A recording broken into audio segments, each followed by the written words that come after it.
Hello and welcome to the Tennessee Informer. Thank you all for being with us tonight. The war in Iran continues, and all in all, if we can trust what we are hearing, the Islamic regime's days might be numbered, or maybe not. Can we really hit them with enough ordnance to make them agree to Trump's terms without boots on the ground? And are the Iranian people willing and able to step up and take their country back? Tonight we'll discuss this and more with Shahram Hadian, a former Muslim who as a child fled to America from Iran to escape the Islamic regime in the late 70s and is now a Christian pastor who lives here in Tennessee. But first, it's time for another installment of the Informer Report.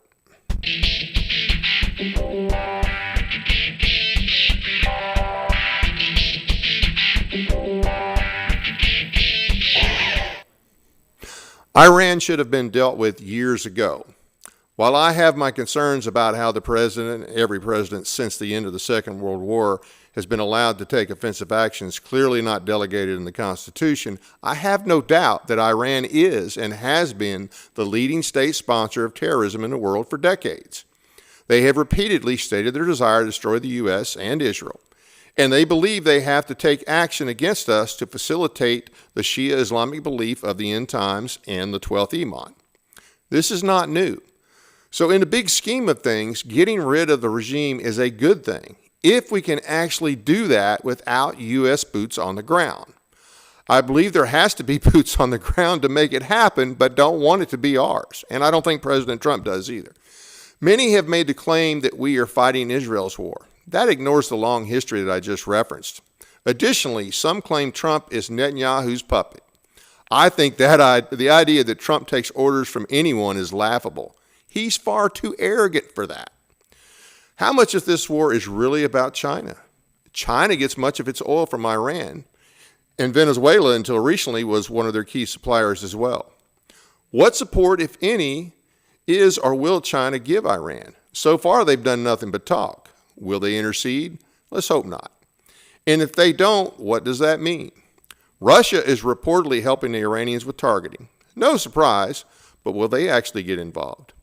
All the munitions that won't go to Ukraine helps take some pressure off the Russians in the fight for Ukraine, no doubt.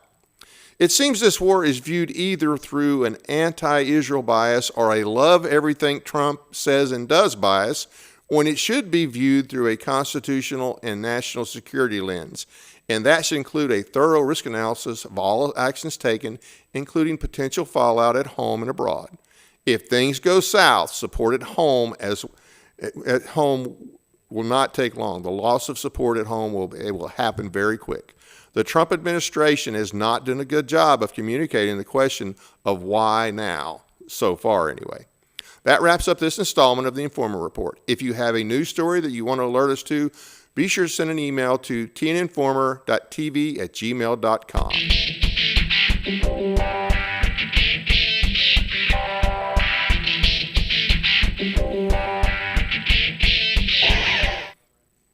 And now to our guest, Shahram Hadian. Hey, welcome back to the show, and thank you for joining us. How are you? I'm doing great, Dave. Thank you for having me back on. I so appreciate it. Yeah. Well, it's good to have you. And, you know, as I mentioned in the opening, you left Iran as a small child, I guess soon after the Islamic regime took over. Just kind of, for those that may not be familiar with you, if you could just give a little bit of your story to kind of bring them up to speed on that. Yeah, absolutely. I was born in Iran, as you said, lived there up until my family fled just a few weeks before the government was overthrown. My dad was in the army. He was a high-ranking official in the army before he took early retirement, seeing that things were shifting very quickly. And as I said, we got out just a few weeks before the coup, the overthrow of the government of the Shah of Iran. And subsequently, you know, we witnessed the last 47 years. Of course, the biggest part of my story is that I was born into a Muslim family, raised as a Muslim, but by the grace of God, almost 27 years ago, God put some very bold Christians in my life here in the United States. and I became a follower of Jesus Christ, gave my life to Christ, and I'm serving as a pastor and minister of the gospel. And our ministry seeks to speak the truth in love on all these things that are going on, especially from a biblical perspective and biblical worldview. Right. Right. Now, how old were you when you left Iran? I was just had turned 9 when I left, so I was the youngest of 3 in my family. But I, very much remember what Iran was like before, and certainly have witnessed it after. We were forced to leave Iran and leave everything behind. By the way, I mean, my dad was, but when he took early retirement, he had been, and even through his military career, he was a successful business person in Iran. And was doing very well. And we had to leave everything behind and literally leave Iran with just our suitcases because of the urgency of trying to get out in time. Wow. And I'm sure there was quite a few others that left at that time as well. Absolutely. Yeah, that was the largest, what's called the diaspora, the largest exodus out of Iran was before 79 or just subsequently after 79. There are those who have, left a little bit later, but the further that Islamic theocratic regime took control of Iran, the harder it became for people to leave, and or if you left, it was hard to ever come back, and if you had family there. So I still have family in Iran.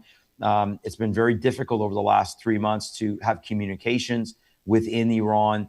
I know others who have obviously family in Iran, and so it's one of those things where there's a lot of it that's been in the dark, and you try to do the best you can to piece together what's actually happening inside the country. But we know a lot of what's happening outside the country as far as the support of the Iranian people for what's going on. Right. So what do you remember seeing? I understand you were 9, but that's definitely old enough to remember some things, and I'm sure you've read some since then. So what happened at the time? We know that the Khomeini was the leader, and I guess he had been in exile in France, and he came in. Can you just kind of go through that a little bit? How things, talk about some of the useful idiots. I think we had a discussion about them earlier, and how that worked out for them and who they were and what ultimately happened.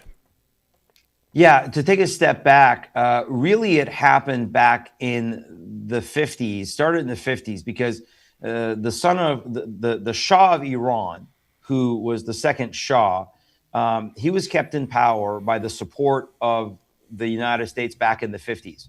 There was a guy named Bakhtiar who they thought was going to take over. Mossadegh, who they thought was going to take over, and Mossadegh had nationalized Iran's oil. The Shah came in and sort of piggybacked off of that they wanted to have energy independence. Anyway, all of that began sort of an uprising, a small percentage of uprising inside Iran, but that uprising was supported by a communist Marxist infiltration that had really been there since the 1940s. But they got behind a guy named Khomeini. Right. And during the early 60s, the Shah was leading what was called the White Revolution, which was to basically Persianize Iran, take it away from Islam, because Persians are not Islamic. They were not under control of Islam. Persia goes long before the history of Islam, and about 3,200 year history Persia has. And he was leading this revolution, equal rights. Women became doctors, lawyers, teachers. The economy was blossoming. The aspect of modernizing Iran, education, transportation, the military, all those things. So that was, and as Khomeini rose up, he banished Khomeini at that time to France.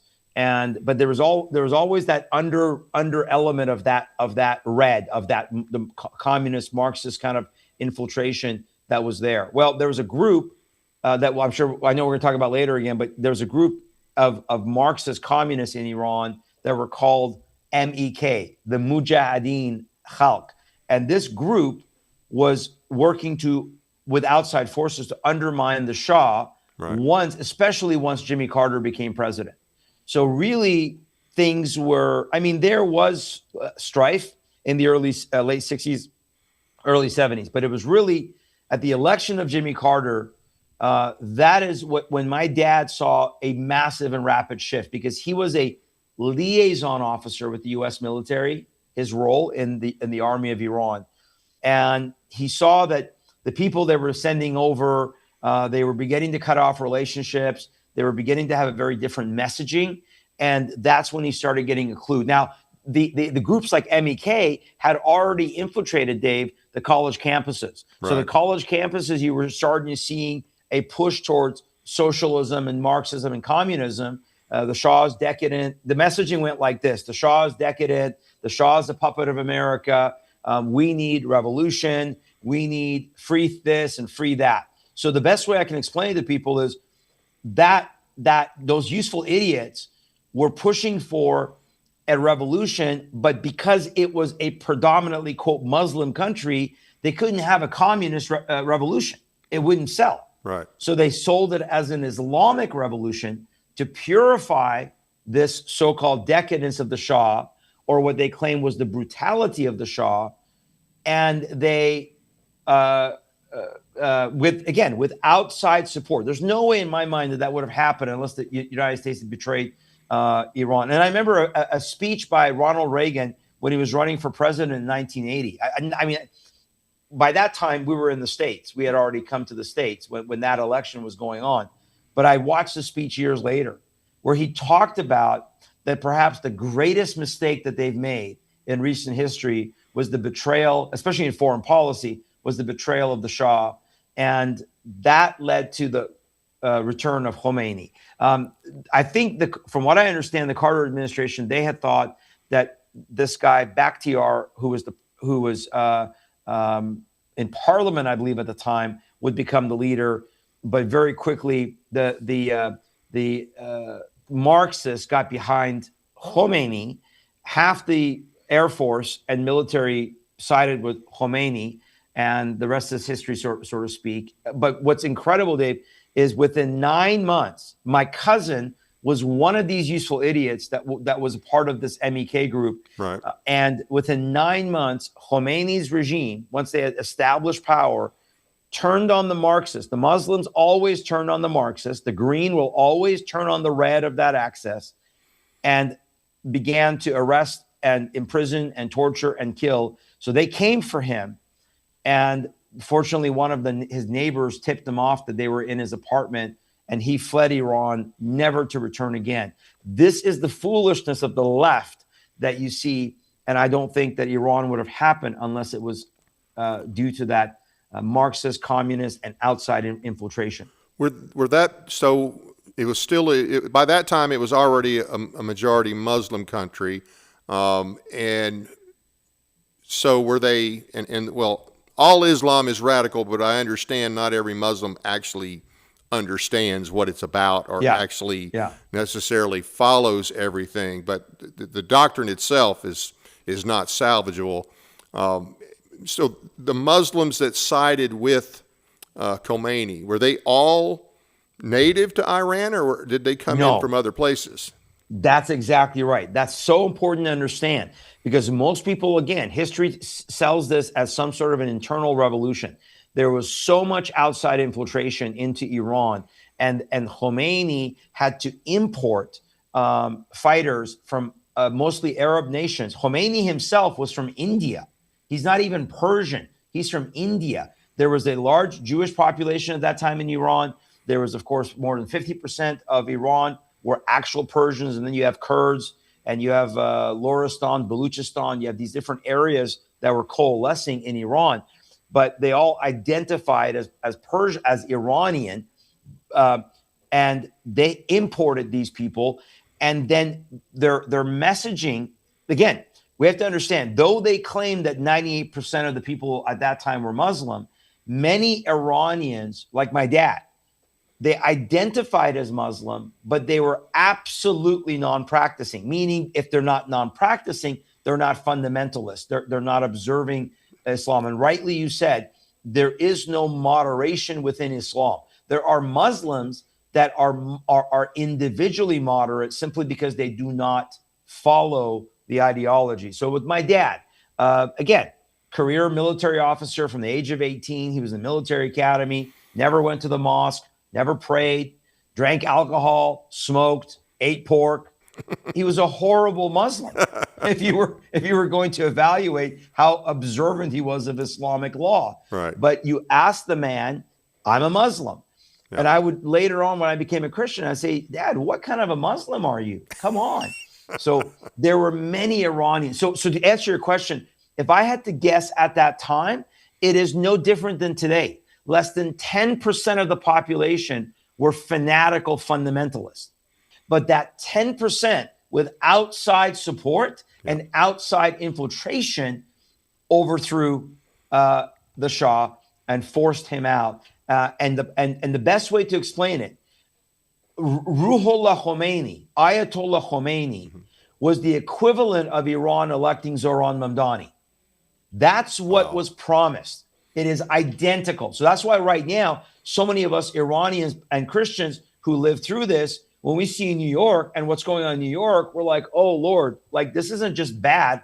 It's really bad because of what this means. So if what comes next doesn't fundamentally change back to a pre-Islamic 1979 Iran, then it will just get worse. And it will not just be worse for the people of Iran, it will be worse for the people of the world. Just like Mamdani isn't just bad for New York City, he's bad for America. And he's now, the poster child of the Democrat socialists and the Marxists and the communists and the Muslims. Right. So that's the best way I can explain it. And today, by the way, this is incredible. 2021, there was a internal study done. So it's old. So I think this number is even worse now. But 2021, an internal study showed that only 32% of people inside Iran identify as Muslim anymore. Really? Only 32%. Yeah. So the rest are Christian or what? No, there's about 5% Christian. So they estimate that there's potentially up to 5 million Christians in Iran, the fastest growing underground church in the world.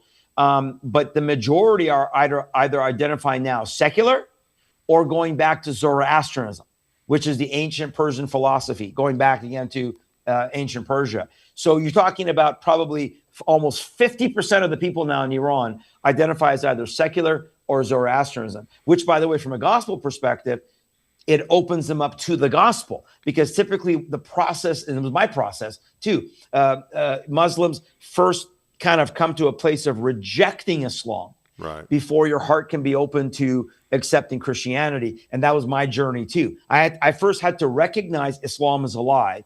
And I kind of went into a very short phase of almost agnosticism before the gospel was shared with me. And I realized, oh my gosh, this is the truth. Now, obviously, it challenged everything that I believed as a Muslim, but I realized that only one can be true. And it's the Bible that's true. It's the God of the Bible that's the one true God. So even though growing up, your family they were pretty much just cultural Muslims, it still had an impact on you. Well, my dad was cultural. My mom's side was very, very fundamental. So it was my grandmother and my mom who would take me to the mosque. It was them who taught me how to pray. So again, my dad, from the age of 18, he's a career military officer. But my mom's side and my grandmother's side, her family side, they were very, very devout, very fundamental, very much. And of course, my problem growing up in Iran was we would go to the mosque. I had no idea what I was praying because you had to pray in Arabic. And I'm from Iran. I speak Farsi. So I never knew what the heck I was praying and reciting these Islamic prayers. And when I would ask them, because I think I said this last time I was on the show, but I used to sit there and go, I don't get it. If this God, Allah, is supposed to be the God of the universe, and he created everything, and he created me in Iran, why can this God not understand my language if I'm praying? Why do I have to speak in a foreign language that I don't speak as in Arabic? Because Persians are not Arabs. Right. People get that confused all the time. We're Semitic.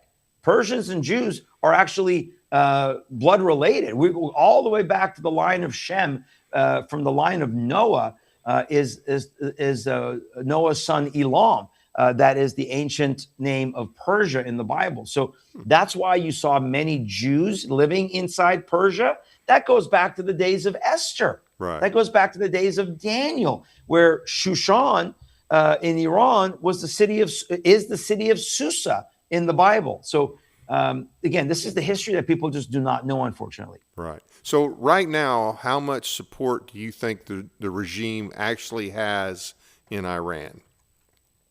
I think that in reality, there is probably, again, if I want to be generous, it's probably that 10% mark. I think in reality, it's probably 5%.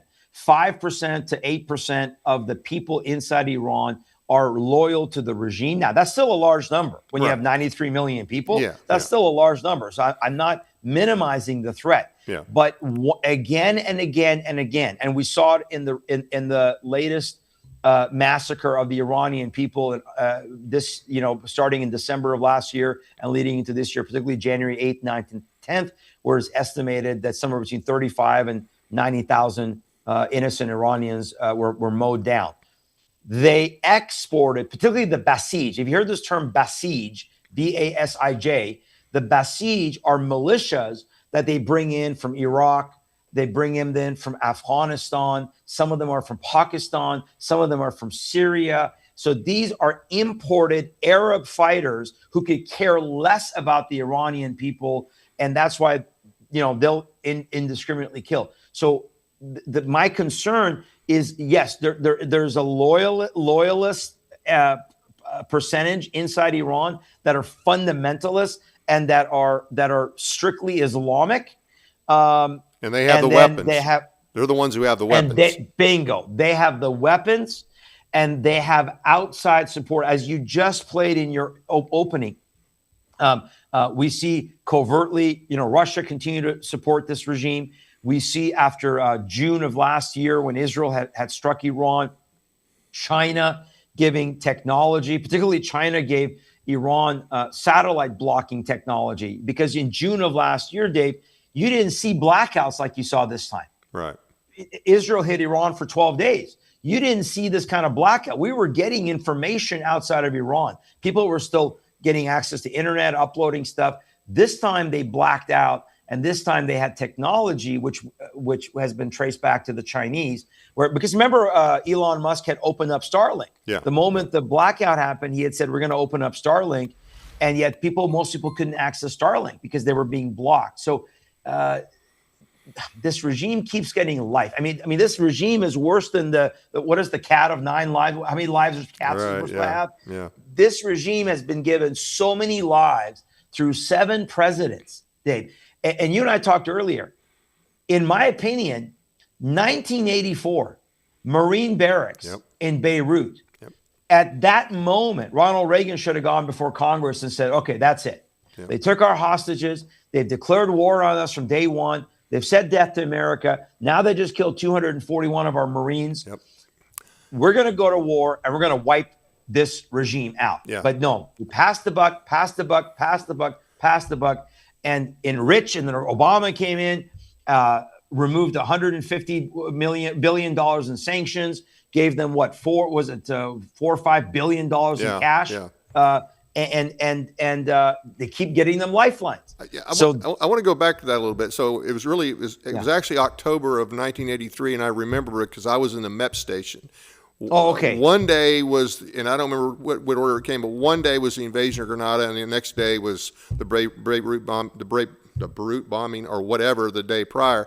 And I'm thinking, okay, I'm going somewhere, but we didn't do anything. Now, we did eventually get some TOW missiles to Iran, but we sold them to them. And even then, I'm like, wait a minute, if a TOW missile is going to Iran, it should be aimed at something, not sold to them. And that really infuriated me that Reagan would do that at that time, that, they didn't seem to be taking this serious. And, of course, they killed a lot of our guys throughout the years. They killed a lot of people, a lot of our guys in Iraq that were killed and seriously injured. It was because of the Iranians, and we didn't do anything about that. That's a great point that people forget, that in the war in Iraq, that a significant amount of Iranian militias were inside of eastern Iraq. In fact, they still occupy most of eastern Iraq, are the Iranian militias. So that's a great point. And yeah, you're right. My apologies. Yeah, October 23rd, 1983 was the bombings at the barracks, the Marine barracks. And so, but again, if you pass the buck down, and now Now the left's rhetoric is, oh, we've started a new war. Hello, what happened to the history? Right. 47 plus years and counting. And you want to make it seem like this is something new, that this is just unprovoked. Now, I agree with you that we have to rein in the abilities. A lot of MAGA people, they like what Trump does. They don't think about the consequences of having another president in there, where if it's the other side. So I agree with you that we got to rein in the ability of presidents just to, go to carry out offensive military actions. But, one could articulate, as far as the Iranian people are concerned, let me communicate how we see this. Right. We don't see this as a war. We see this as a liberation. Right. So that's the way that Iranians are seeing this. Yeah. That's why they're saying, please bomb us. yeah. And who says that, right? I want to ask something about, so before June, before Midnight Hammer, what was life like for the average person in Iran that was not part of the regime and wasn't, let's say, on a list targeted by the regime? What was life like for the average Iranian? Unbelievably difficult, because this regime has destroyed their economy. This is a nation that is sitting on the second or third largest oil reserve in the world. They have minerals. The Iranian people are some of the most intelligent. Again, I'm not bragging. I'm just giving fact. Like they are some of the most brilliant people, the Persian people on the planet. So they have a very highly, this is not Gaza. This is not forgive me for saying this, but this is not and again, every person is made in the image of God, and I'm not trying to demean any person, but there are backwards societies. Well, Gaza's got a lot of inbreeding. Bottom line, Gaza is there's a bunch of inbreds. Same with the Somali culture, right? The Somalis have a lot of inbreeding. So when you go against God's word and you start, marrying your cousin and your, whoever, that produces, what it produces. Yep. So the Iranian people, Persian people, highly intelligent, but to get a day's wage, water shortages, electricity out, they would have these rolling blackouts, especially even during winter times. Again, the majority of the good jobs are government jobs. So that's why there's a loyalist, because the loyalists get the best jobs. Yep. They got the cushy jobs. They're taken care of. The price of a car, the price of gas, the price of housing, the currency of Iran hitting record numbers. When I left Iran, $1 was equivalent to 7 toman. If you look at the current, in fact, I'm going to pull this up in Iran. But if you look at now they have two types of currency. It's called the rial or the toman. In the current amount right now, I'm just doing a conversion. $1 is now 1.3 million. So when I left, it was 7 toman, which means it was 70 rial. So 70 to $1. Right. Today, it's 1.32 million to $1. So it sounds like the Weimar Republic. Exactly. It's toilet paper has more value than the Iranian currency and the power. Meanwhile, what has the regime and its assets done, right? They've taken the money, just like in Gaza, right, and they've enriched themselves. Right. So economically, the situation in Iran is not sustainable. But beyond economic, before June of last year, how many uprisings? Go back to 2022 with the killing of Mahsa Amini, the young woman who was killed. Right. And then you have the Woman Life Freedom Movement, where women were pulling their hijabs off. You say, you can kill us, but we're not submitting to this anymore. And you got women in America here every February 1st. It's wear a hijab day, wear a hijab day. And let's put on a hijab and see how wonderful it is. The Iranian people, I guarantee you, Iranian women would come over here and slap these women and say, what is wrong with you, you leftist, idiot, feminist women in America who think that wear a hijab is something wonderful and pious. It's a sign of oppression. And this regime has taught what Islam teaches, that women have less value than your horse, your cow, your donkey, their property, and their sexual property. So life was miserable. Life is miserable. It had been miserable, but more so December of this year, though this initially started as economic strikes, very quickly within 4 or 5 days, it turned into we're done with the regime. And you heard the same slogans: down with Khomeini, down with the dictators, down with Islam, down with Valiat Fari. Valiat Fari means basically the Guardian Religious Council. They believe that it's, it goes along with their 12er mentality that you mentioned earlier, the 12th Imam mentality, where they believe that the Guardian Council of these clerics rules under Sharia. Iran is the one of 200% theocratic governments on the planet. There is no separation of the mosque and the state. Again, most things that people just do not understand. Explain the 12th Imam for those that might not be familiar with it. Yeah, and I don't know everything about it. I know the gist of it. Yeah. Well, within Islam, there is a very widely held concept, both within Sunni Islam and Shia Islam. Now, Iran is predominantly Shia. It's the largest Shia. There's some small percentage in Lebanon and Syria, and in Iraq had a certain number of Shia. In Iraq, exactly. Yeah. In Iraq, thank you. But predominantly, most of the Muslims in the world are Sunni, right? Probably 85% or more of Muslims are on the planet are Sunni. Yeah. About 13% or so are Shia. Now, within both sects of Islam, they believe that there's an Islamic Messiah that's returning. The name of this Messiah is named the Mahdi, M-A-H-D-I. It means the rightly guided one. And they believe the Mahdi will come back at a time, and he will actually agree to a 7-year agreement. You can't make this up. I'm not kidding. And that during that time, he is going to propagate Islam upon the planet. And they believe that the prophet Jesus is going to return with him. Now, where they break, the Sunnis believe he has never come. The Shia Muslims believe that in the 9th century, there was an imam who then they believe had come the first time, and then he was taken to heaven, and he's coming back, and it's the 12th imam. So in the succession of Muhammad, because remember, the Shias disagree with the Sunni successors. They don't recognize the first 3 caliphs or successors of Muhammad after he was poisoned to death. They believe it was Ali, because they believe that the successor has to be blood related to the prophet, versus the Sunnis believe that it could be somebody else. And so from that line, the 12th imam, who they claim never died, was taken to heaven, is returning as the Mahdi. So that's why they're called 12ers, because they believe that 12th imam will be the rightly guided Mahdi.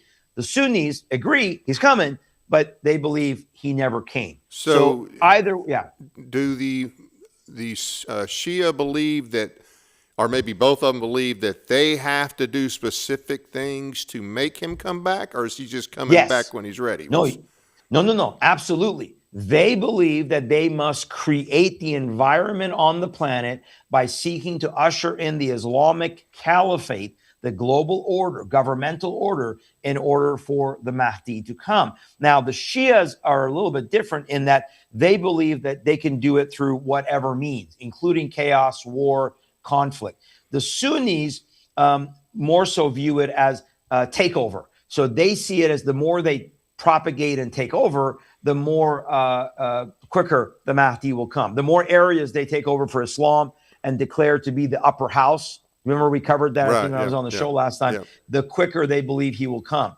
And both of them believe that when the Mahdi comes, he's going to rule the world under Islamic law. Now, they have a problem. And one of the problems is Israel.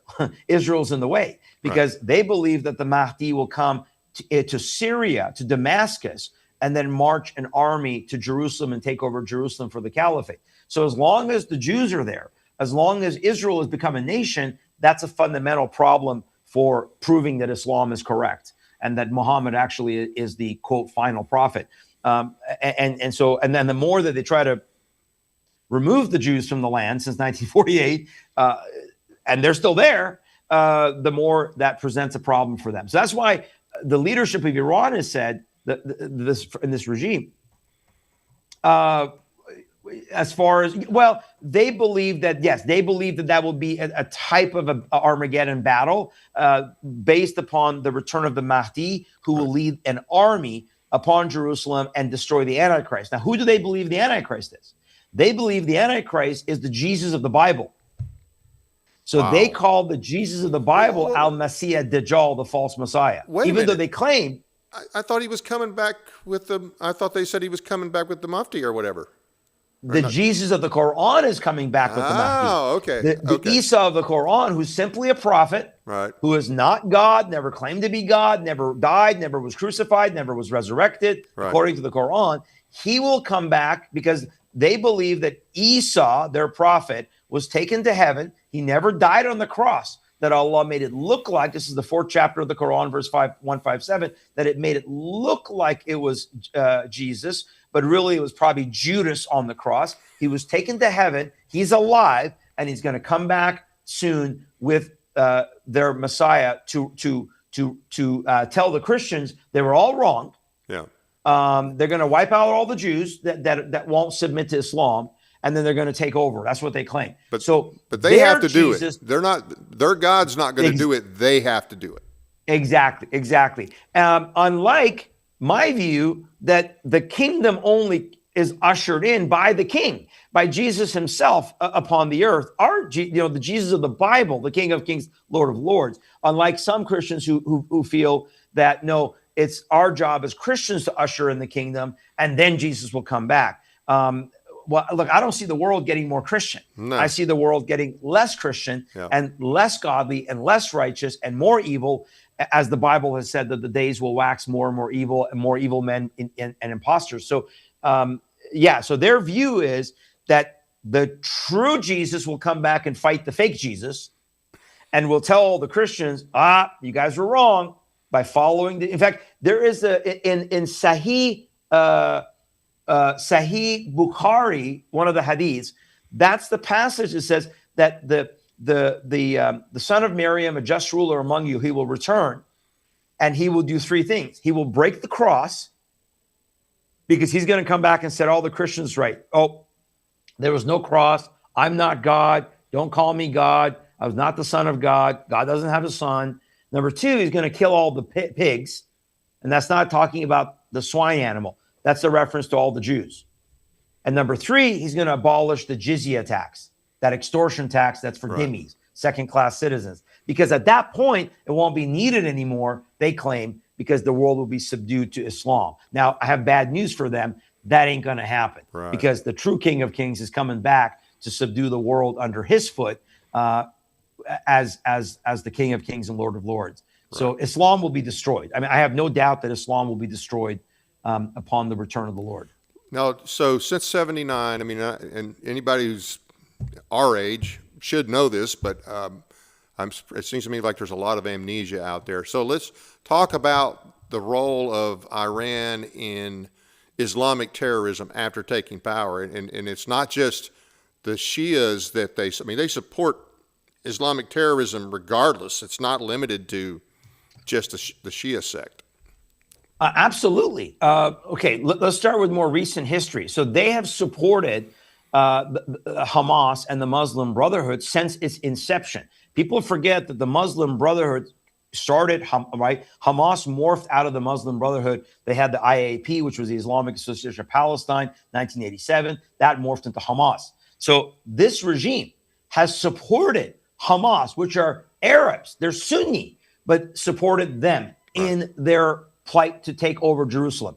Of course, we know Hezbollah, right? Hezbollah, it's the army of Allah. The soldiers of Allah is what it literally means. We know that they obviously have been the number one funder of that in Lebanon and taking over Lebanon, which once used to be a Christian nation, right? The Lebanon, Beirut was considered to be the Paris of the Middle East, right? Before they destroyed it.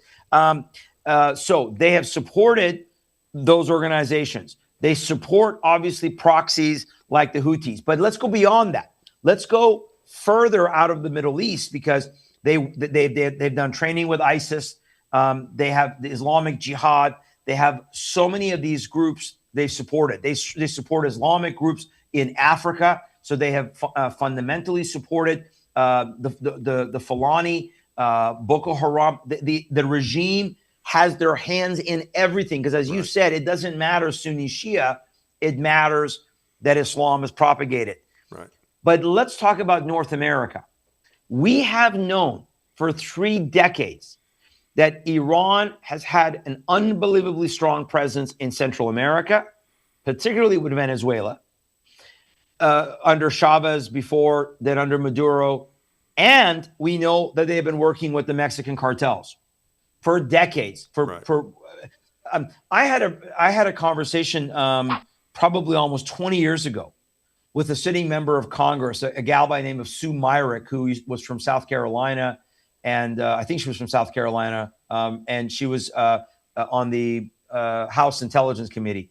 And we had interviewed her one time. And she said, at that time, I said, how many Hezbollah terror cells do you think are in America that Iran is directly supporting? And she said, oh, obviously I can't share that information. So I was just like, 100? She didn't say anything. Like 200? She didn't say anything. So like, meaning she wasn't answering me, but this is going back 20 years. Yep. So we are underestimating that this notion today, why are we fighting a country over there? This is not America first. Hello. They have been the number one country to work with the drug cartels in Mexico. They have been the number one entity as a country to funnel drugs and gangs into America, to destabilize America. They have blended into these gangs, right? Because being Middle Eastern, they can look Hispanic, and they blended in. They worked to help the cartel with their drug tunnels, with their tunnel systems, learning from the systems that they have in places like Gaza or even inside Iran. So this regime, when people say they're the largest state sponsor of terrorism, they're the largest sponsor of propagating jihad, right? Even more so than the Saudis. The Saudis are the theological backbone of Islam in the sense of spreading Wahhabism or Salafism, which is the strictest interpretation of Sunni Islam. But the Iranian regime has been the largest funder, apparatus-wise, of propagating jihad and murder across the planet. And Qatar is involved in that as well, right? They're up there pretty high as well. Qatar is involved now in the funding. We have to remember, at the time of 1979, Qatar was desert with nothing in it.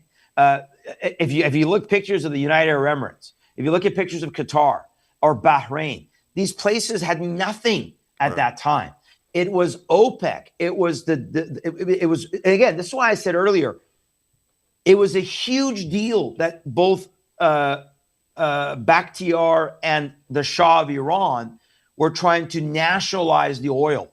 That became an existential threat to the globalists, including British Petroleum, the Crown, because they had control of the oil in Iran. And both Bakhtiar and the Shah said, no, this is for us and building up our nation. And that became an existential threat. Because of that threat, that led to the creation, in my opinion, of OPEC. And now all of a sudden, you got this massive wealth pouring into these desert nations that had nothing. And today they have, like with Qatar, they have all of this. I mean, think about the Qatar is like this tiny little country. And yet they are funding our universities, our media, and some of our politicians like Mr. Tucker to the tunes of billions and billions of dollars, gifting the president, a plane and all that stuff. So yeah, Qatar is, again, financially, we know that they were receiving members of Hamas. But we know there was intelligence that Hamas was training with IRGC operatives. Right. A year, 2 years before they carried out October 7th attack, especially with their paragliders. Iran had a direct hand in that. Right. And here's what we don't know. We don't know fully. And I've been briefed by people in intelligence before, and I say brief, I mean these are people that are not in the government, but retired, right. who have said there was evidence that Iran had some funding support of 9/11. Now, again, wouldn't doubt it. I mean, I think they probably all work together against us on those type things. I want to get back a little bit more to the current situation. One of the things that our big concerns is their nuclear capability, or if they ever fully get that capability. Now, some say that Khomeini issued a fatwa against having nuclear weapons. Now, we know that Turkey, which is lying, is part of their doctrine. Should we have any reason to believe that, oh, hey, don't worry about this, Khomeini said we couldn't do it? Is that, I mean, to me, that's just, I wouldn't want to rely on that, but a lot of people seem to think that, oh, hey, look, their religious leader said they couldn't do it. So what are your thoughts on that? Easiest way to understand. Anybody from this regime opens their mouth, they're lying. Anybody from this regime that opens their mouth to Western media, they're lying. Right. That's the easiest way. I mean, I don't know how else to say it in a simpler way. What you need to do is listen to what they say on Iranian TV. If you listen to what they're saying in Farsi on state-sponsored TV, they will tell you what their goals are. They will tell you that, no, absolutely, they want to have nuclear-tipped ballistic missiles because of the fact that that's part of the threat factor in their control of the Middle East. Because Iran, obviously, the Shias want to be this is not an argument over Islam. This is an argument over who's going to run the show.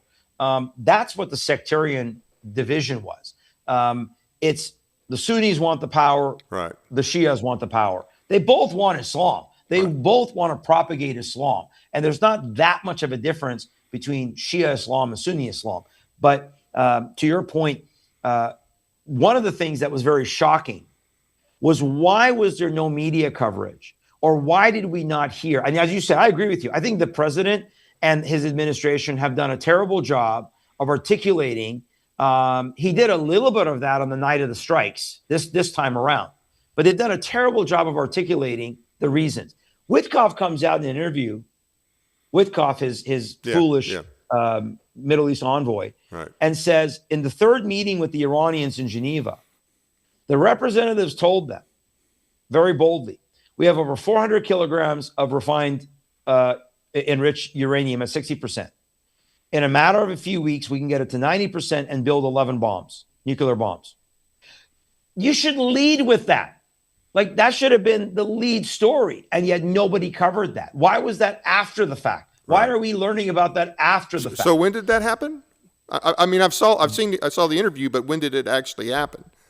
And the third meeting, 2 days before the attack. So the third meeting they had, I think, was Thursday in Geneva, and the attack started, late Friday night, early Saturday morning. Right. So literally, but you didn't hear about it until after the attack. Right. And why was not that a lead story? So and then obviously we see them lobbing their drones and their missiles at all of the surrounding countries. Right.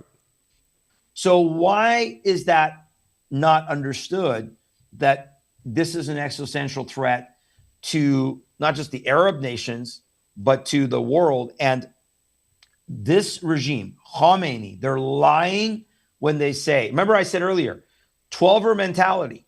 Right. Which, by the way, is Mamdani too. Don't forget, Mamdani is a 12er. Yeah. Yep. He's a 12er. 12er mentality, right? Create chaos to usher in the Messiah. So what better way to create chaos than threaten or carry out? So this is, in their mind, fulfillment. Right now, those in the regime are seeing this as fulfillment. They're not seeing this as a loss. Right. When the president comes out and now starts insinuating, I pray not, that we're almost done. Yeah. We're almost done. And he's about to declare some sort of a victory like George Bush did after Operation, what was it called back then? Desert Storm? Yeah. Well, no, that was Iraqi freedom. Iraqi freedom, right? A few days in, freedom. Yeah. And then Iraq became an absolute failed state and a jihadi. Now, that will not happen to Iran. That will not happen to Iran. Although I am concerned about, you and I talked about this Kurdish thing. You know, where is that going to go? So let me ask you this.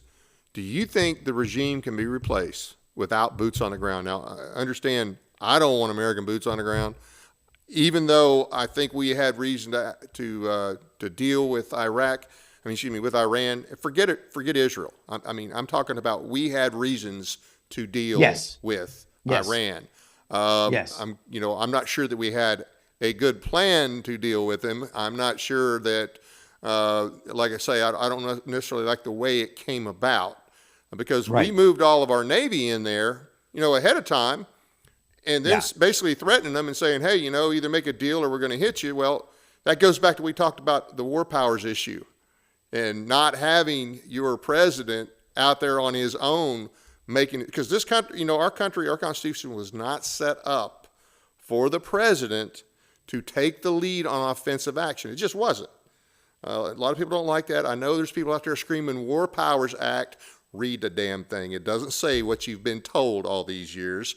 And so we were never set up for that. It was always supposed to be, the president, you can always defend, you can always deter and repel an attack. But if you're going to take offensive action, well, if you're moving your Navy into an area, where we moved them, that's putting our gut. So that's my concern with the way we've gone about this. But here's the bottom line: they are a threat. We got to deal with them. We're there now. We can't undrop those bombs, and the regime is still there. So, a couple of things. Here's my concerns: can they be removed without boots on the ground? Because I don't want our boots on the ground.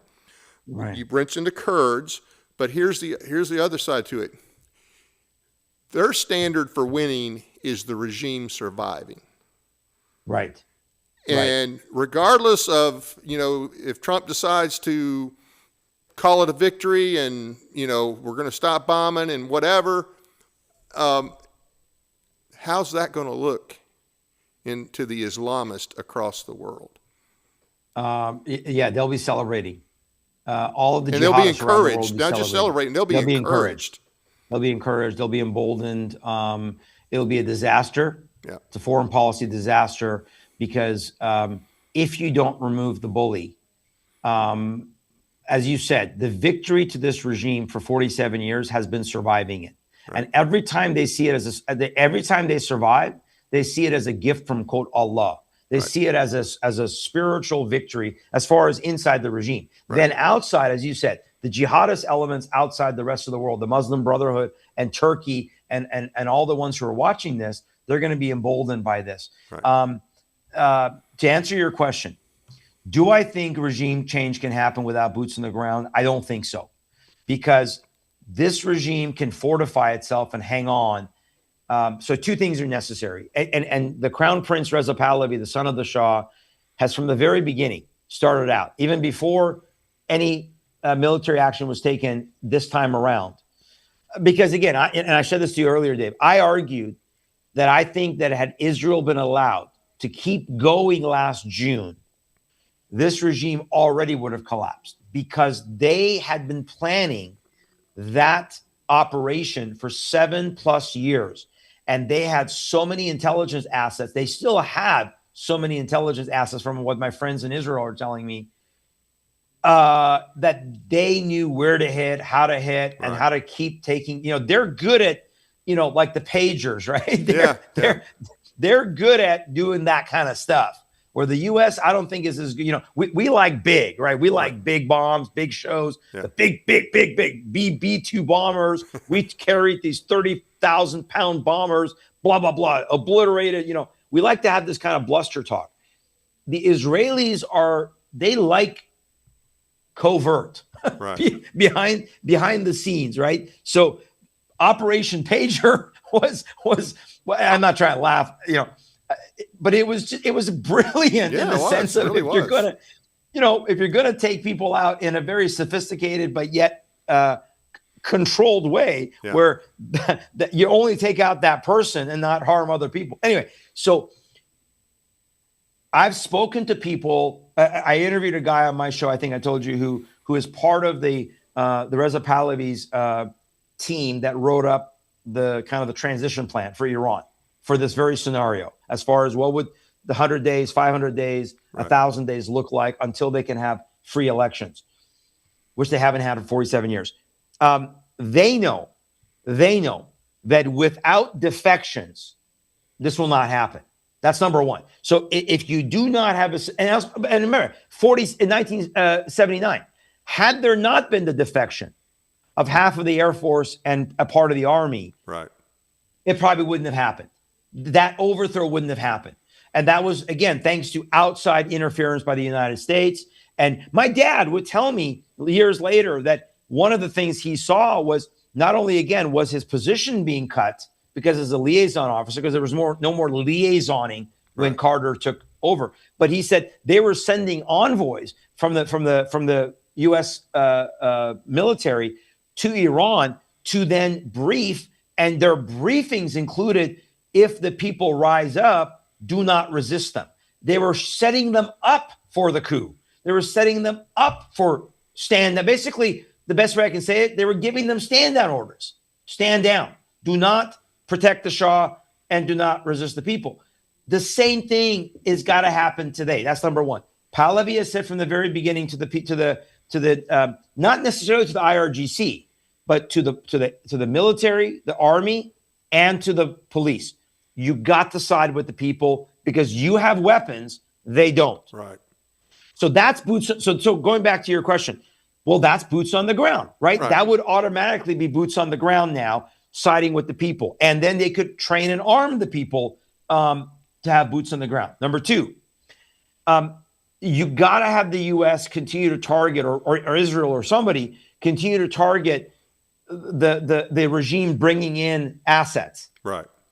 You got to take, if we can hit narco boats, we should be able to hit convoys coming from Iraq, with regime, henchmen, the Basij. We should hit them as they're coming in. So that's all part of the intelligence apparatus.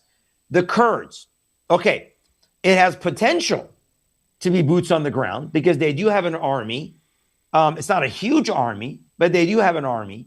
And we found out this week that the CIA was arming them. Now, I'm not sure how I feel about that because usually when the CIA gets involved, it doesn't necessarily go the way of the people. But the Kurds can be received by the Iranian people as long as they know that the Kurds are representing the effort of the United States or Israel to help the Iranian people achieve regime change. And with the promise that they're not going to try to take over in any way, but they're basically being represented because they're already there. They know the area, they know the landscape. Northwestern Iran is predominantly Kurdish. They've already been training, right? And you don't need American or Israeli boots on the ground if they're doing it. So there's three different scenarios.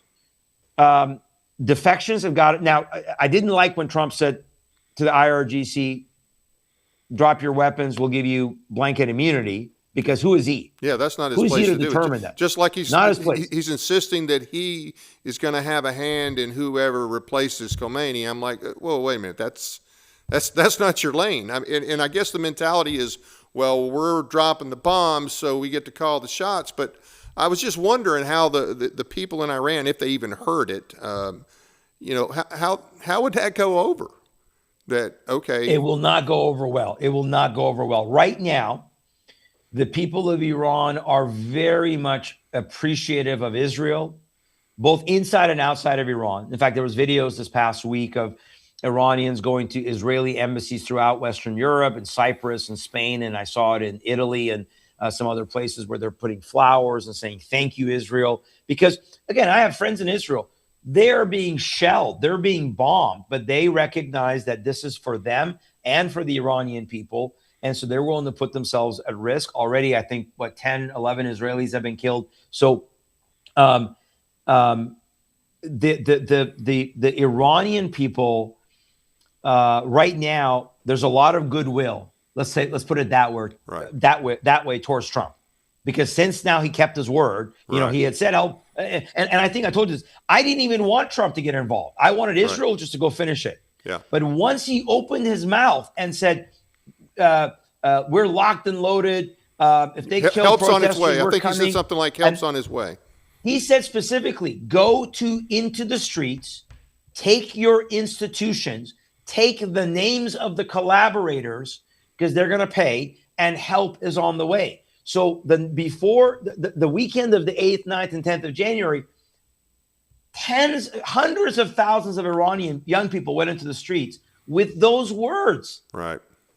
And were met with a massacre. Yeah. So then from that point, 6 weeks, they were waiting, anything. Like you said, you got this entire fleet sitting there. What are you going to do with it? Is it just for show? Yeah. And so finally, when the attack started, and when he came out and said, this is your best chance for the Iranian people, take your country back. Right. I was like, wow, okay, this isn't just going to be a limited strike. This is actually going to be substantive. But now he comes out and says, we get the pick. Wait a second. Who are you picking? Because MEK, remember the group I talked about earlier? They're back in the fray. Yeah. They're claiming they're the opposition, whereas the only name that the Iranian people are chanting inside and outside Iran. Go watch videos, folks. They're saying, in akharin nabarde, it means it's the final battle. Pahlavi barmigarde. Pahlavi will return. And they're saying Javid Shah, which means long live the Shah.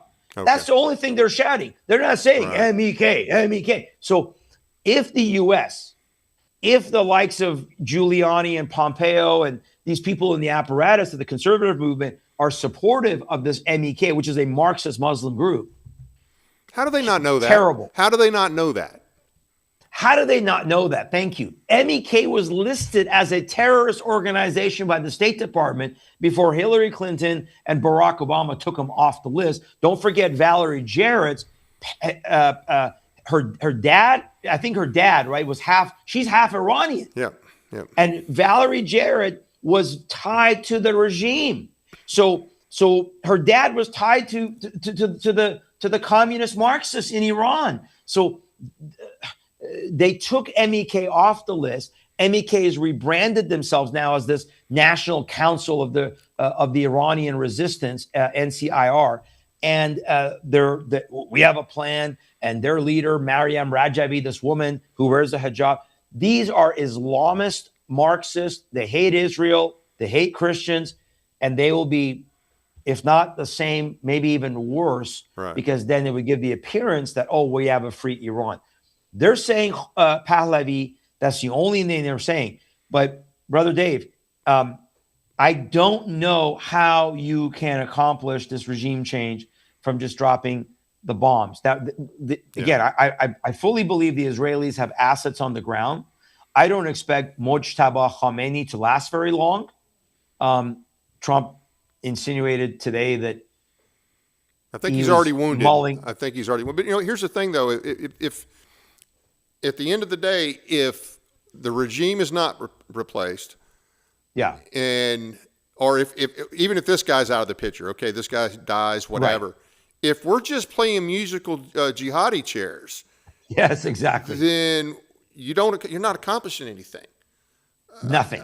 We're not accomplishing anything, and we've made the situation worse because that's going to embolden the Islamists everywhere, and to include in our own country. And yes, here it will embolden the Islamic movement here in America. Yep. It will embolden, obviously, this regime because, as you said earlier, any survival is victory. Any survival, they see it as, see, Allah protected us. Yep. Allah brought the demons to our knees that they believe is America and Israel, the Zionists, right? Yep. So, and it will be much worse. Look, I said this earlier. June of last year, they could have taken out the regime. They gave him a lifeline. Trump gave him a lifeline. It didn't let Israel take out Khomeini then, turned the planes around. And what did they do? When the people came out in the streets, now you have the worst massacre of the Iranian people since 1979, and one of the worst massacres by a government of their own people since World War II. What do you think you're going to do next time after this? Right. They're shooting at people who are sticking their heads out of their balconies. They don't even allow people. They have people sitting in areas as snipers in the cities, particularly in Tehran. Right. And they're waiting for people to come out on balconies and chant, death to the dictators, or thank you, Israel, or thank you. Right. This is the level of tyranny and oppression. It is not survivable. It is not sustainable. And this regime will burn Iran down before they give it over. So there has to be ground there, but I think the best way is do everything possible to create the defections. But I said this earlier, if you're one of those guys sitting in the army right now, or maybe lower level IRGC, and you're thinking about, okay, it's time for me to side with the Iranian people, and you stick your neck out there, and Trump comes out and says, we got victory, and they're still in power. Yeah, you're dead. You're dead. And you're dead. And probably your whole family. Your whole family. Exactly. Why would you do that? So they got to know that this is all in. They got to know that there's no going back, that the United States and Israel are going to continue until this regime, and Trump said it a few days ago, where he said, we will accept no deal but total surrender. Right. Okay, that's what should be the conversation. We're going to keep hitting you until you declare surrender. The problem is, this is not Nazi Germany, and this is not Russia. These people are ideologically motivated, right, believing that their death is martyrdom yep, for Allah. Yep. You're dealing with the whole beast. So unless you arm the people, yeah, either by, again, best scenario, defections in the army, yeah, mass defections in the police, they arm the people and they go after. Meanwhile, from outside, hit outside forces, hit them in Iraq, hit them in Pakistan, hit them in Afghanistan, freeze up all their assets. right. Watch how quickly some of these mid-level, lower level will scamper. Yeah. And maybe the Kurds could at least take control of those areas. Yeah. Of northwestern Iran. Yeah. Take that area over. Gives a buffer. Because here's the one crazy thing. One of the things you will not have. You're breaking up. Iranian people. Oh, sorry. Am I okay now? Yeah. Yeah.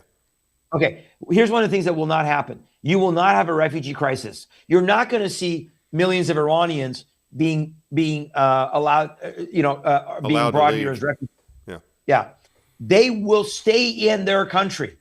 They love their country. They want their country. This is totally different than Iraq, totally different than Syria, totally different than Egypt, totally different than Afghanistan, where they have obligation to migrate and take over other countries. Iran wants Iran, Persia. They want the land. Right. It's their land. They're not going to leave. They're going to die. I agree with you. They're going to die or they're going to win. The best scenario is, uprising from the people. And of course, in order for that to happen, you say some of the military and the police are going to have to turn. They're going to have to decide to side with the people, and they won't do that if they think that they're Trump is going to just declare victory and leave. So I do not want, and I want to make sure everybody understands this. I don't think we thought this thing through. Okay. Yeah. And it's not, I understand you want freedom for the people in your country. I understand that. It's not our responsibility, but we have already set the stage at this point for something. And it'll be something terrible if the regime is left in place, but American boots on the ground, that I don't think it's going to happen. I don't want it to happen. I hope that there's enough people in Iran that will make that stand to make this happen is what I hope. I truly believe it will happen. I truly believe that's the best way forward. I agree from the very beginning. I said I didn't even want necessarily U.S. involvement. I think the U.S. can do things, PSYOP, other things that they could have done more covertly necessarily rather than just dropping bombs. But so I agree with you there. And here's the thing: urban warfare. We're gonna see high casualties if that happens, because already the regime is hiding in schools, in behind hospitals and mosques, just like Hamas. They did the same thing in Iraq. They did the same thing in Iraq. Same thing in Iraq. Exactly. But here's the other thing that the president needs to do, because he insinuated today, I think it was today, that because he commented on Mojtaba Khamenei, the son being elected by the Supreme Council. And please, folks, understand, this is not the Iranian people electing this fool. This is this 88-member council, the clerics, that half of them are dead, that elected this guy who's not even qualified. From a jurist standpoint, he's not even qualified to be a supreme leader. They're just desperate because who would want the job at this point? Right. But here's the thing. The president should have done, because he insinuated today he's got someone in mind. That's not a very comforting statement. Nope. What he should be doing is legitimizing the crown prince. Yep. What he should be doing at this point, if you've said, look, the only deal we're going to accept is surrender. I mean, how does that not saying you're delegitimate? We don't recognize you as a government. So in that case, come on, Mr. President, bring Reza Pahlavi in, go against the U.S. foreign policy that worked for 50 years, 60 years to betray the Shah, his father, and do what your instincts tell you and listen to the Iranians in the West who support you. 2 million Iranians voted in the U.S. election, Dave. And the majority in the last election, something like 60+% voted for Trump. There are a lot of now to clarify, Iranians. you mean Americans of Iranian descent, right? Yes. What did I say? I'm sorry. You said yes. you said 2 million Iranians. I know we got a lot of voter fraud, so I don't want people to get the wrong idea. No. These are American citizens that are from Iran. Right. Okay, so American citizens, 2 million Iranians inside the United States, like myself, who are American citizens, because that's what you should have to vote, unlike some of these leftist states that want illegals to vote and are allowing illegals to vote. And now they're allowing illegals to become cops, like Washington State. This is insanity. 2 million are registered voters, citizens. And what we found out is that almost 2/3 voted for Trump, as I did. And I'm not ashamed of the vote. I've had many criticisms of the president. I'll also say when he did something right. But they are systematically, MEK, who Fox News and these Newsmax and these right wings keep bringing them in front of the camera. They don't have the support. They had a rally in France a couple of weeks ago, had 10,000 people. When Crown Prince Pahlavi called for a rally on February 14th on Valentine's Day, 2 million Iranians around the world came out. Wow. 350,000 in Los Angeles, 570,000 in Toronto, 250,000 in Munich, Germany, where he spoke. It's not a contest. It's a calling. And he has said, I don't want to be the long-term leader.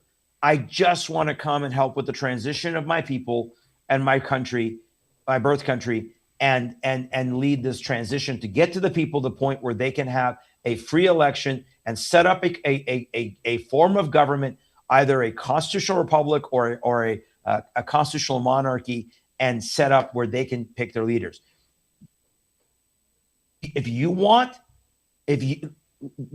Dave, please believe me on this. I've said this from the very beginning. You want to see defections? It's not even the bombs. If Trump brings Pahlavi, they refuse to do it because whoever's advising him within the deep state of this government, he doesn't have support. What are you talking about? Well, it's probably the same. It's probably the same clown that advises him on who to endorse in Senate races. I mean, let's face it. His endorsements are terrible. Yeah, same type of apparatus within the. I have a friend of mine who's from Iran who actually served in the State Department under several presidents before she became a Christian, and she was a Muslim converted to Christianity. And she told me this is long-standing foreign policy by the U.S. State Department to turn against the Shah. They still are doing it, and because here's the thing: if they support Pahlavi, 47 years ago. They got to admit that they blew it and they made a huge, because you think 90% of the Iranian people, if you ask them right now, if you can go back to pre-1979 with the Shah, with all his quirks and his, decadence and whatever, would you do it? In a heartbeat. In a heartbeat, they'd have that Iran versus what they've had to endure, this hellhole for the last 47 years, this demonic, So, but that's the number one thing that we got to pray. Diplomacy. You want to bring Pahlavi into the Oval Office and say, we are recognizing the people of Iran are shouting this man's name, and this is who we're going to support. We don't get the pick. They've picked, but we're going to support this man. You watch and see how fast you have defections. That's what is needed. And if that doesn't happen, and all these games and all these, codes, people always tell me, oh, don't worry. It's a code. Trump's got a plan. That whole 3D chess thing. Code. Yeah. Yeah. I don't know the code. You don't need code right now. You need clarity. You need moral clarity. And moral clarity is because look, want to right or wrong. They have a collective grief. They have a collective regret. My dad was not one of those guys because my dad knew things were bad. My dad was warning people, hey, what's coming is not good. But so many Iranians, why didn't you tell us? Why didn't you fight? Why didn't you stand up? Because they thought it would, just like American, Islam will never take over America. This red-green axis will never take over America. What a bunch of fools. It's already taking over America. Yeah. So the same thing happened in Iran day where it'll never take over. They can never, they're a small percentage. These clerics will never take over. Yeah, they couldn't without outside interference, without the communist, Marxist, globalists. Right. But they did it. And there's collective grief and collective guilt, and they want to right or wrong. That's why they're chanting Reza Pahlavi. Even if he's not the best candidate, it's the right thing to do because it rights the wrong and it restores things. And then from there, because I don't think they even will pick him long term. I think they're saying for right now, this moment, this time, this is the person that we believe can lead us. I think not enough people in our country, especially elected officials and law enforcement, understand the threat of Islam. They don't get it. Now, some of them are starting to catch on. The things that are going on in Texas, which, oh, by the way, the guy down there in Texas, Yasser Qadi, who's setting up that epic city, well, he used to live in Memphis. Okay, we have a huge Islamic influence in Tennessee, and people don't realize it. And everybody seems to think, it can't happen here. Well, not only can we have, violent jihadi attacks like we've already had here, but they are organized politically now in this country. And think about it. The Democrat Party, that is your Marxist and your Muslim party. And there's still a lot, they have a lot of power. They're not controlling, but think about it. Look at our Congress. The GOP has a very slight majority, a very slight. Yeah. So for all practical purposes, half our country is already either communist or Marxist. Absolutely. You're 100% correct. And that's the reality. That's not overstating it. That's not fear mongering. That is the reality. The Democrat Party has been already taken over by the Democrat Socialists of America. They control the Democrat Party. And that's why people like Mamdani now are their poster child, and all these leftists that are getting behind the Marxists. And again, I predict the same thing will happen in this situation that happened in Iran. What happened to the Marxist communists? The Muslims turned on them and killed them and kicked them out. So the same thing will eventually happen once the Muslims take over. But like you said, praise God, number one, that 2 years ago, nobody wanted to talk about this anymore, Dave. Praise God, now we got 40 members of Congress that have the Sharia coalition. Yep. We got Texas starting to wake up. I'm going to be in Texas again next week. I'm going to be in Texas again in April. I'm going to be again in Texas in May. So Texas right now is the battleground. Yep. God is, I think, waking people up. But to your point in Tennessee, we got to wake up in Tennessee. Yasser Qadi, as you said, My friend Brandon House, myself, and others, 2017, were warning about Yasser Qadi here in the state of Tennessee. And just like you saw in Nashville, right? Guy gets up on a Southwest flight from Nashville, Tennessee, shouting Allah Akbar. We are seeing this. And Congressman Andy Ogles, by the way, is doing a great job of, in my opinion, bringing attention to this. He is the only one on that anti-Sharia code out of all of our reps and all of our senators. He is the only one. And I'm not a huge Andy fan. I think he does some good and does some bad, but he's the only one that has enough sense to be in that coalition. The rest of them don't have enough sense. And actually say, this is a nation that must be for those who come here to assimilate and to abide by our laws and not to impose anything else but our laws. If you don't like it, leave. If you don't like it, there's other places to go, and we'll help you pack your bags. So, but when you've already had,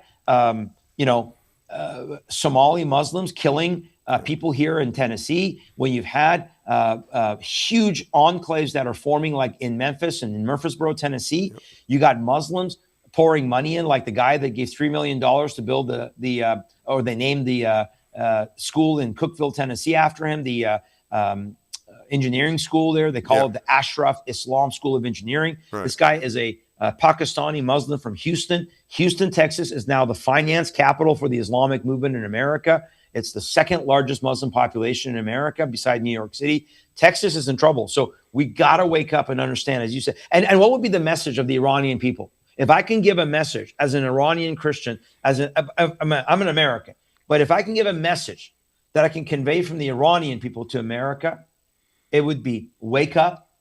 We've lived under it for 47 years, and we are now gotten to the point where we've rejected it. 50,000 of the 75,000 mosques in Iran, according to the government in 2024, that was 2024, have shut down. The mosques that are open barely have attendance. The mosque attendance in Iran is down to 7%. 7%.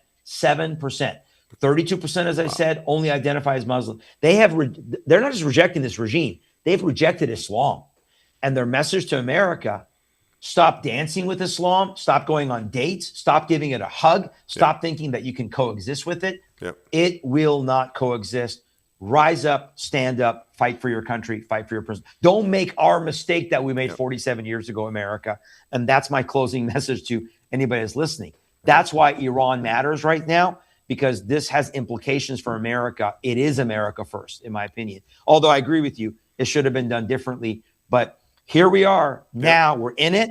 Finish the job. From here, we can only, from here, since we've already gone this, we can only make it worse if we do the wrong thing. And all they have to do is stay in power to be successful. Exactly. That's all they have to do. That's all we got to do. Well, hey, thank you for being with us. And you do have a website that people can check out, Truth and Love Project. Now, do you? Yeah, well, tilministry.com. That's our website right there on the screen. Visit our website. Whenever we get to have speaking engagements in Tennessee, I hope people in Tennessee can come join us for those speaking engagements there.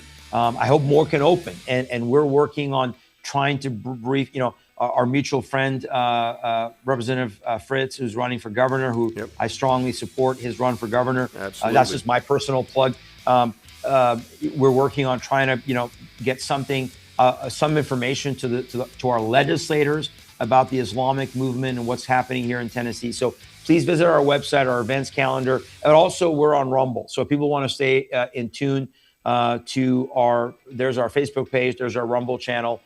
Thank you guys for promoting that. And that is where we try to stay up on all these topics that are going on. The latest things happening biblically, prophetically, politically, spiritually, in Iran, in the United States, with Islam. We try to keep everybody up to speed. So check out our Rumble channel. You can join our Facebook page. And obviously, again, I'm so grateful for you, Dave, and Tennessee Informer. And thank you guys for being able to bring focus on this situation and the people of Iran right now. And of course, I covered prayers. And please also pray for the Christians in Iran, because they have suffered under tremendous hardship and persecution. But they're so bold.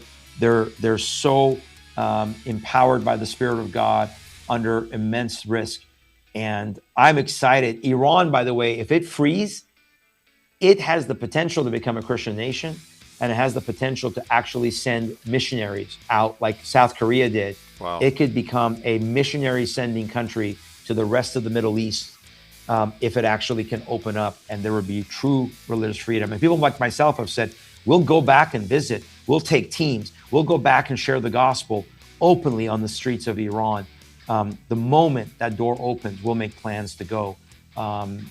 So we pray for that day. Absolutely. Well, hey, thank you for being with us. Thank you for what you do. And we'll definitely have you back. I hope we have some good news on this issue here in the near future. Amen. Amen to that day. Thank you so much. We appreciate you. And I know it's short notice, so I really appreciate you coming on. Don't go away. I'll be right back with some important legislative updates and other announcements right after this quick message from our sponsor, LifeWave. Check out this amazing product, and we'll be right back. Light, the energy of life itself. Since the beginning of time, light has sustained us, fueled our growth, and shaped the world. Even Einstein recognized that everything we are is made of light. But what if we could harness the light within us? Not just to live, but to renew, restore, and rejuvenate.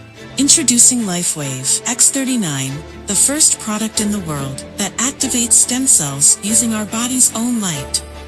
Backed by clinical research, multiple patents, and over 10 years of stem cell research, a revolutionary wearable light technology that unlocks the power of activating our own stem cells with a single, safe, affordable, non-transdermal patch that puts you back in control of how you look, feel, and perform. Unlike drugs or chemicals, X39 works naturally, awakening your body's ability to heal and thrive. It's time to unlock your full potential, restore your vitality, and embrace a healthier, more vibrant you. Welcome back. There's a lot going on this week in the General Assembly, and here are just some of the bills you need to be aware of. Now, this one is actually not going to be in this week, but it's so important that I need to remind you about it. It is scheduled for the House next week. And this is House Bill 1971, the companion bill to Senate Bill 1958. I think most of you have heard about it. This is the bill that will end our right to make a facial challenge to the constitutionality of a state law. Currently scheduled for the 18th in the House Judiciary Committee. So, hey, don't wait till next week. Start making calls on this one this week. There's no word yet. I didn't see anything on the updates about when SB 1958 will either go to the floor or back to the committee. But I wanted to remind everybody about that one. Senate Bill 2214 by Wally and House Bill 2611 by Halsey. This bill changes the current UCC, that's Uniform Commercial Code in Tennessee, to protect the individual investor, not the big banks. Key language to understand here. If a securities intermediary does not have sufficient interest in a particular financial asset, and the intermediary, think of that as like your bank, who you've invested something with, a particular financial asset to satisfy both its obligations to entitlement holders, that's what they call you as an entitlement holder instead of an owner, who have security entitlements to that financial asset, and its obligation to a creditor, think of a bigger bank of the securities intermediary who has a security interest in that financial asset, then the claims of the entitlement holders other than the creditor have priority over the claim of the creditor. So basically, this is protecting you, the investor. Look up The Great Taking by David Rogers Webb, or find the old episode we did on the Tennessee Informer titled The Great Taking. And 2214 is on the Senate Commerce and Labor Committee calendar for tomorrow.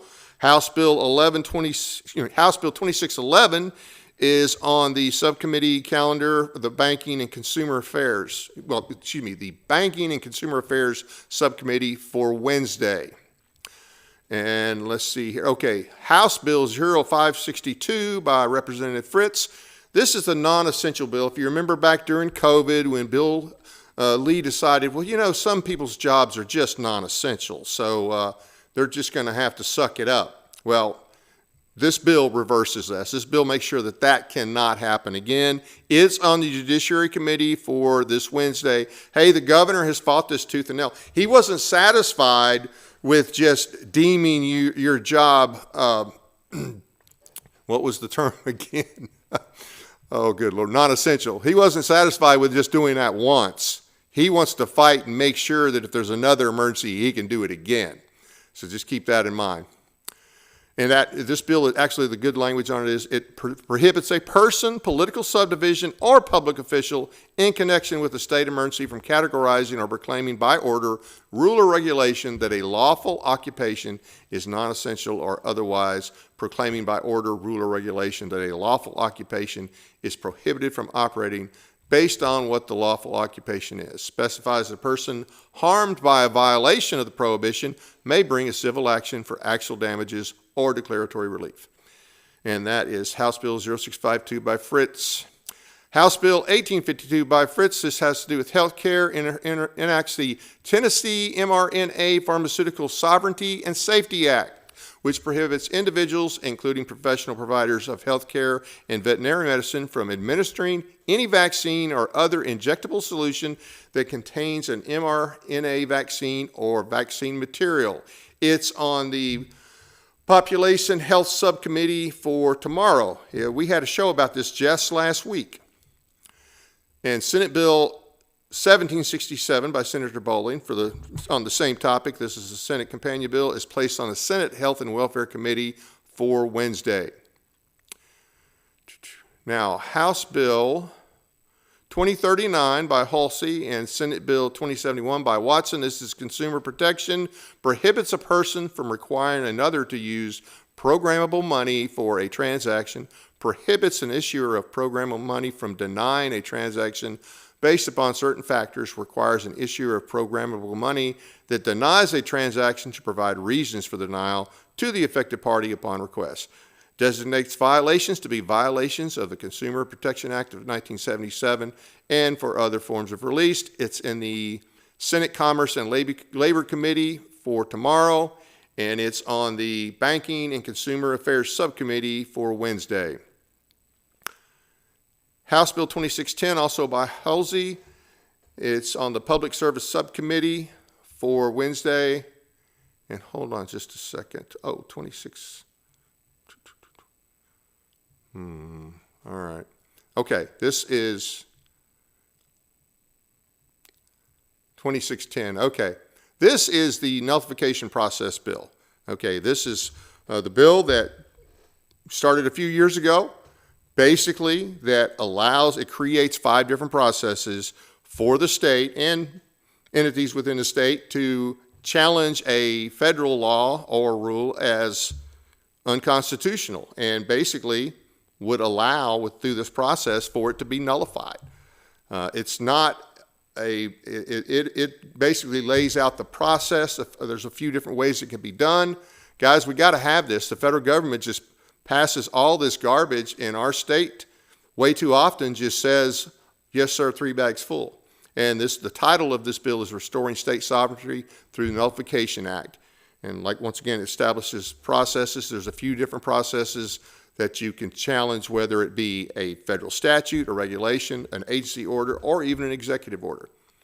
And that's House Bill 2610. House Bill 0999, this has to do with election law. This is by Barrett. Requires all ballots cast in an election to have a secure watermark. Requires official tabulation count of a ballot scanner to be based on the text or machine marked portion of a ballot. Makes certain other changes related to ballots and elections, and creates a program for the scanning and auditing of ballots. It is on the Elections and Campaign Finance Committee Subcommittee for tomorrow. House Bill 2304, also an election law. By the way, all the election laws, you can go to TennesseeFairElections.org, and they have more details. I'm just kind of reading you off a quick summary, but all of them that Tennessee Fair Elections has been pushing are in committee this week. All right, so 2304 repeals convenience voting, provides requirements for satellite voting locations during early voting, and it is on the Elections and Campaign Finance Subcommittee for tomorrow. House Bill 1897 requires each county election commission to check each applicant with the systematic alien verification entitlements program database, also known as SAVE, prior to placing a registrant on the voter rolls in order to ensure that non-United States citizens are not registered to vote in the county. Requires at least once each quarter, the county election commission to check the county's voter registration list through the SAVE program database to ensure that only U.S. citizens are voting. And that will be in the Elections and Campaign Finance Subcommittee for Wednesday.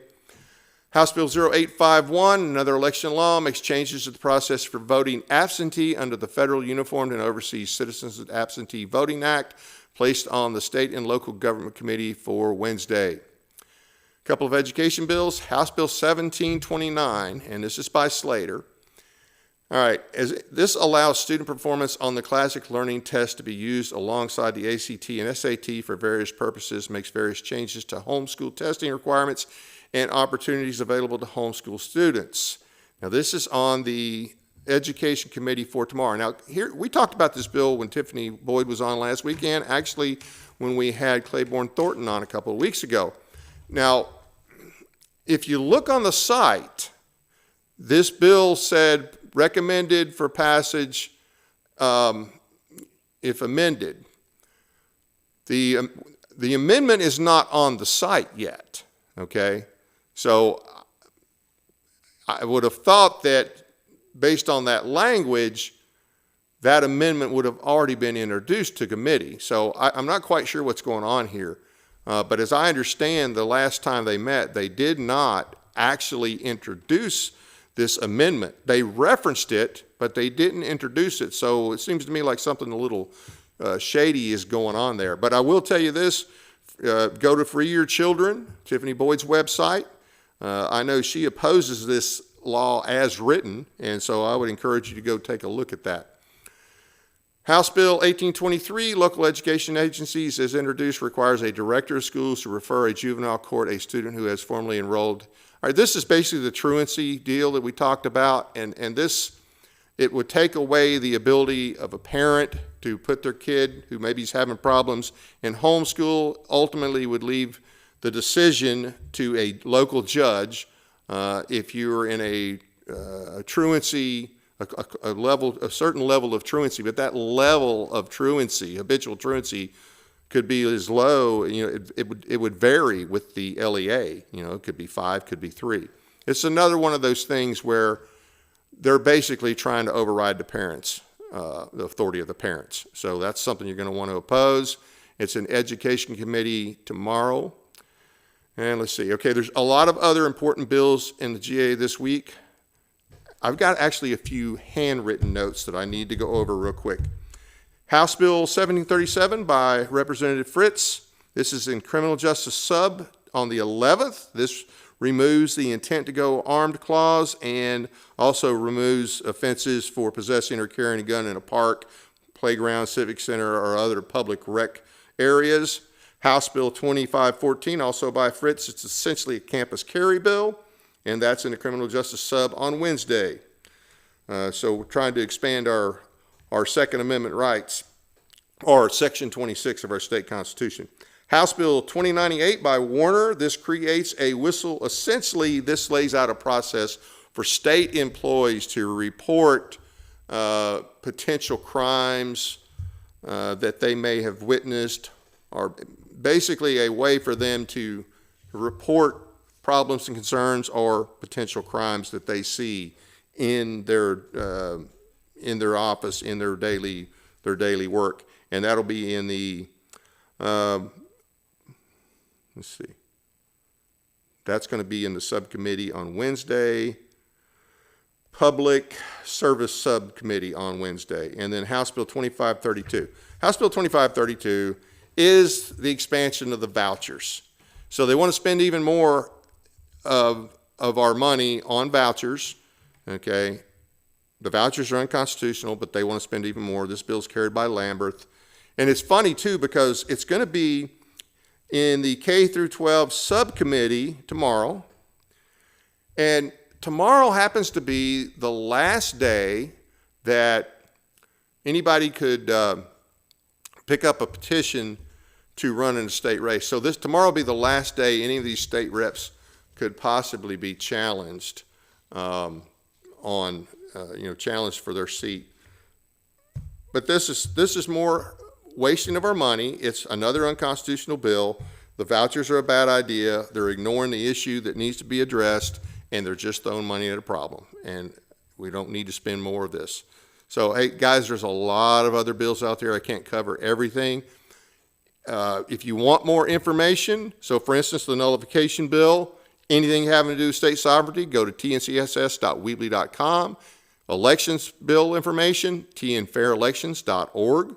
Tennessee Stands has some great information on different types of bills. Anything firearm related, Tennessee Firearm Association. And also Tennessee Eagle Forum is another good source. Anything education related, you're going to want to go to freeyourchildren.com for more information on pending legislation. Hey, I want to thank the audience for taking the time to watch our program tonight. Doesn't cost anything to subscribe, so please be sure to hit the like and subscribe buttons as well as the notification bell so you never miss an episode. We appreciate your support. We hope to hit the 1,000 subscribers mark here pretty soon. We didn't make it at the end of February, but I think we're 60 some away. So please, if you haven't, subscribe. Doesn't cost you anything. Share us with your friends. Check out our audio podcast on iHeartRadio, Spotify, and other platforms as well. Sign up for our newsletter at our website, tninformer.com. Find and follow us on Facebook and Twitter. Got a couple of announcements here. Monty Fritz will be speaking to the Overton County GOP tomorrow, March 10th at 6:30 p.m. It will be held at the Chamber of Commerce, 222 East Main Street in Livingston, Tennessee. He will also be speaking with the Fentress Republican Party at the Jamestown Community Center on Thursday, March 12th at 6 p.m. That is at 629 Main Street in Jamestown. And Pickett County, Thursday, March 19th, 6 p.m. at the Country Kitchen at 120 Noah Drive in Byrdstown. If you live nearby and haven't heard Monty speak, here's your opportunity to get to know him and his platform. Guys, I went to an event Saturday in Robertson County where Monty spoke. I'm just telling you, if you have not heard him speak, you need to get out there and hear him. And even if you have already heard him and are behind him and his campaign, come out and show your support. Saturday, March 21st in Sparta, Tennessee, the constitutional attorney Jeff Cobble will be speaking at 1 p.m. He'll be presenting how the 14th, 16th, and 17th Amendments, and the 14th Amendment specifically, is a portal to the abyss, as well as other topics. And boy, that's a pretty good description with those amendments and the way they've been played out and really abused in many ways. The promises, this should be an incredibly insightful afternoon. RSVP by calling 931-316-9639. That's 931-316-9639. The event will take place in the Old Church at 100 North Main Street in Sparta. And okay, we got one last one here. The Stewart-Henry County chapter of the Tennessee Fire Association will meet for a special event Tuesday, March 31st, 7 p.m. at the Stewart County Visitor Center, 117 Visitor Center Lane, off Donaldson Parkway, also known as Highway 79, in Dover, Tennessee. Our featured speaker is Tiffany Webb, former tenured public school teacher, founder of Free Your Children, which seeks to equip citizens to defend parental and educational rights through Christian discipleship and constitutional advocacy. She's an education consultant, podcast host, and education researcher. She is a monthly contributor to the Murfreesboro Pulse. Her work has been featured in the Daily Wire, Liberty Sentinel, WorldNet Daily, the WSMV Nashville News, the Christian Post, and the Blaze. Membership is not required to attend. All are welcome. That's the Stewart-Henry chapter. The Stewart and Henry chapter of the Tennessee Firearm Association. Join us next Monday, March 16th, 7 p.m., when our guest will be Perry Keenan, who is running for the House seat in District 78.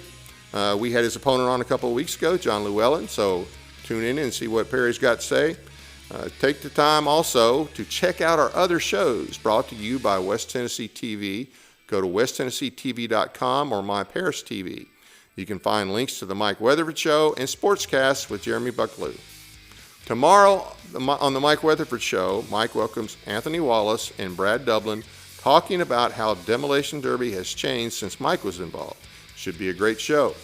Also, next Sunday on Sportscast, Jeremy and the crew discussed March Madness, predicting the Final Four. If you're a basketball fan, this is the show for you. That's it for now. Good night from Paris, Tennessee, that is.